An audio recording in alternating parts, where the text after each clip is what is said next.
Seven Citizens Black here, and today I wanted to tackle a subject that has recently come up on my channel in the comments, as well as across some of Star Citizen's social media, and that is whether or not the new Star Kart track and Snake Pit Racing features are a waste of dev time. Now, before I get into that, please remember to like, subscribe, and comment, as it helps me defeat the evil YouTube algorithm that pretty much hates my short runtimes on my videos because I rarely cross that magical 10 to 12 minute runtime it seems to love so much. Also comment, because I want to hear from you guys, even if we don't always agree, so long as we can keep things civil and you can come at me with better logic than they just need to release the game already, bro. I'm not here for that, and you can find plenty of channels where you can fulfill that need to coexist in a shared space with fellow like-minded bros with your short one-sentence damnations of the game. Alright, so with our basic channel housekeeping out of the way, let's get to it. So with the latest ISC showing off a brand new previously unannounced feature that took all of 3 weeks from a single dev who had finished up his scheduled card of work early and who had 3 weeks of downtime to utilize while he presumably awaited for his next assignment he could begin, created a fancy, flashy, colorful go-kart track which will add a new form of organized ground racing into the verse, and one that looks fun, even if it will rely on those little standard PTV buggies that will need better physics and thrust in order to truly make this little racing loop better overall. Now, this brings up a larger topic of wasted dev time, but was this really wasted dev time, and will it impact the overall schedule of the release of the game?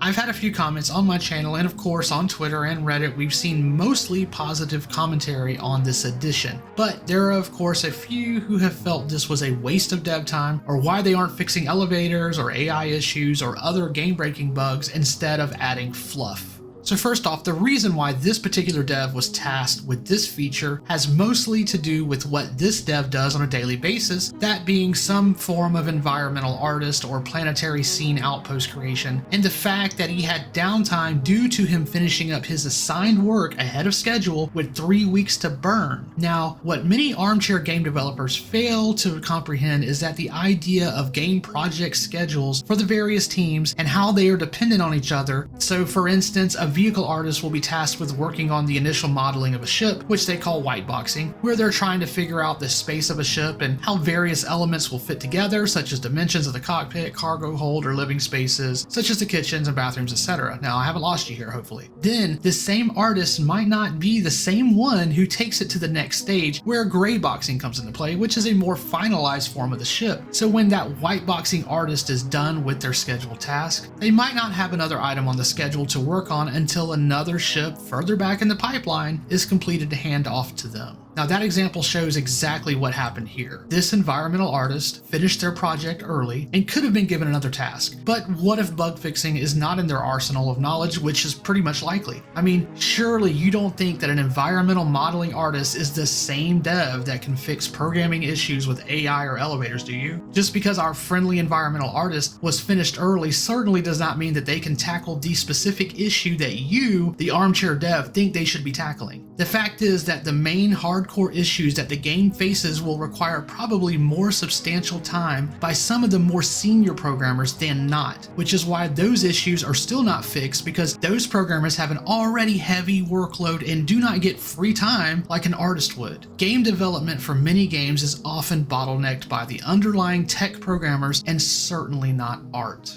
Art is something that can be put up rather quickly at times. Now, this is not to take away from artists, because they do extraordinary work, which is the vision of every game, but it's the reason you see artistic footage for games on Kickstarters or newly announced titles first up instead of actual gameplay. Now, you can flat out just hate the idea of a go-kart feature being added into the verse, and to those who are not for it, I don't fault you, and I see your point as a valid one. If you think it does not fit into what your idea of what Star Citizen is, I mean, hey, that's your opinion, and one that I don't share. I think this is a sandbox where many different features and themes can come together and work well. For those who think this is not a racing game, well, I disagree with you there. This game has taken on a life of its own in some spaces, and racing is the epitome of this notion because it has literally come up from almost nowhere and been very well represented by Atmo and Extreme G Racing, and has a very loyal following within the community at large, and it was very nice to see the two racing variations officially brought into the game in some capacity, and to hear the devs speak about their excitement and passion for the racing was further proof that it's not going anywhere. anywhere and will be further supported in the future, and I think the entire game will benefit from this, especially some of the ground vehicle changes we're seeing being worked on, as those changes will enhance gameplay across all aspects of gameplay involving ground vehicles. So as for those who argue that the game is pandering instead of finishing up and moving into the direction of beta at a faster clip, you've got a valid point. The game has been wrought with project management missteps, and scheduling has been something the game has struggled with, and not in the distant past but recently. I think the game has gotten better about how they schedule things, but even things like their sudden course correction to try and finish up Squadron 42 last year shows just how sloppy their scheduling can be, and how they do not always seem to think ahead with a clear plan at times. I know that some things caused a change in direction, such as their early attempts at server mission taking longer than they initially thought, but here we are and you are left with a choice. You can choose to give up hope on the game and retire your flight sticks, as I heard someone say they were glad to have done, or you can sit back, pay attention, criticize when it's needed, and give it a watch and see approach. People who are just trolling to troll are slowly losing their arguments over time, and it's interesting to watch their complaint meta change over time. As for me and my channel and what you can expect from me, I'll be critical when I think it's needed. But if you're looking for salty content here from me, or someone to just go along with all of your negging, well, you're at the wrong channel, as I'll always try and keep things positive, and I think that shows here in the little community I am helping to cultivate. Anyway, that's gonna do it for this video on why I am supporting